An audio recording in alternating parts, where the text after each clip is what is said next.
Merci Dominique, mais il était d'abord normal que je vienne devant vous m'excuser, que vous ayez pu tenir des réunions dans cette salle sans que je vienne vous saluer. Et c'était véritablement une impossibilité d'agenda, tout comme aujourd'hui d'ailleurs, puisque le mercredi, nous sommes entre toute une série de réunions qui vont m'obliger à partir dans quelques minutes pour préparer la séance des questions d'actualité, mais je tenais d'abord à venir vous saluer parce que vous êtes dans la salle du groupe socialiste et ce n'est pas simplement un symbole.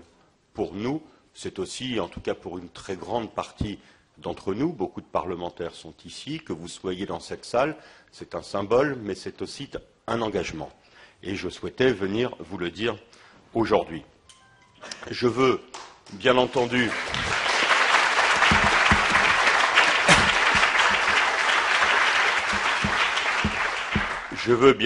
saluer mon collègue Dominique Lefebvre, l'ensemble des parlementaires présents et surtout Mariam Radjavi, puisque la présidente du Conseil national de la résistance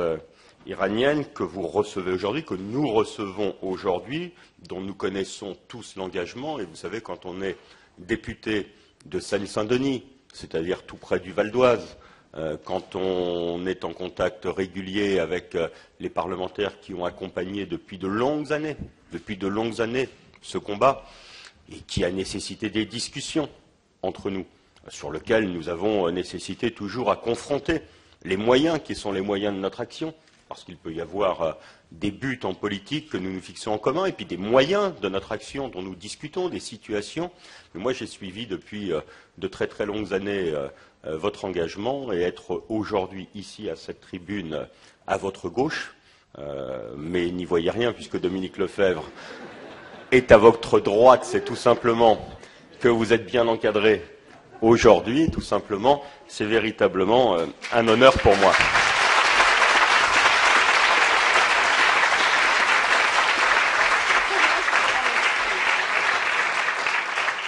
Je crois qu'il y a, là encore, des objectifs qui peuvent être, à condition d'être bien expliqués, et ces réunions y participent. Le travail qui est fait aussi sur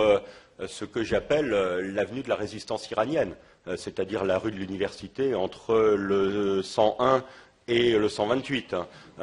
qui est, qu'on pourrait rebaptiser avenue de la résistance iranienne, tant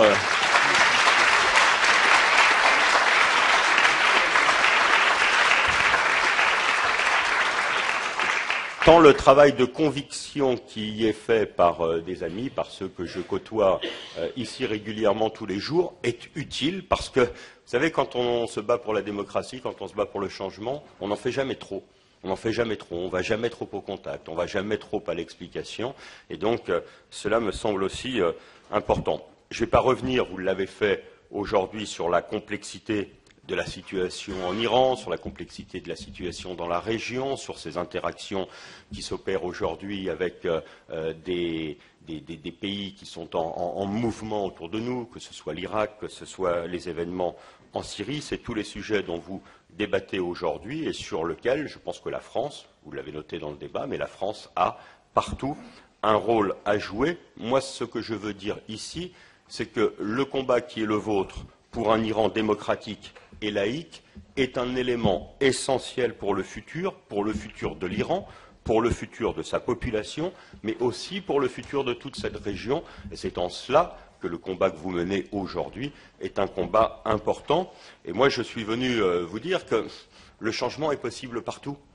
Il n'y a pas de pays qui ne voit jamais de changement. Il n'y a pas de pays qui ne se révolte pas. Il n'y a pas de pays qui ne décide pas de mettre fin pour passer à autre chose, à un système. Il n'y a pas. Tout cela nécessite, bien entendu, de la préparation, de l'organisation, mais moi je suis convaincu aujourd'hui, et ce n'est pas à nous de le faire, bien entendu, à votre place, mais c'est à nous ici d'en favoriser la possibilité d'expression, que oui, aujourd'hui, un changement est possible et qu'il semble qu'il y ait des conditions réunies pour un changement possible et que si les débats, si la prise de conscience, si les propos que nous pouvons tenir ici peuvent contribuer à ce qu'il y ait ces changements pour un Iran démocratique et laïque, eh bien, ce sera une petite pierre que nous apporterons à la construction qui est la vôtre, sans le faire à votre place, mais en essayant de faire en sorte que votre voix puisse porter et puisse arriver jusqu'à ce changement.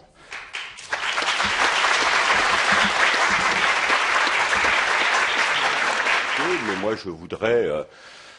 vous terminer par un message qui est un message aujourd'hui d'espoir. Un message d'espoir parce que le combat politique que vous menez, les victoires qui ont été rappelées par Dominique tout à l'heure, ouvrent la voie à ce qui peut être demain, je reprends le terme parce que nous l'avons utilisé pendant la dernière campagne, je ne veux bien entendu comparer à rien n'est comparable aujourd'hui. Mais enfin, le changement est un beau mot qui doit s'appliquer partout et je vous souhaite, Madame Radjavi, de pouvoir le connaître, voire de l'incarner le plus rapidement possible.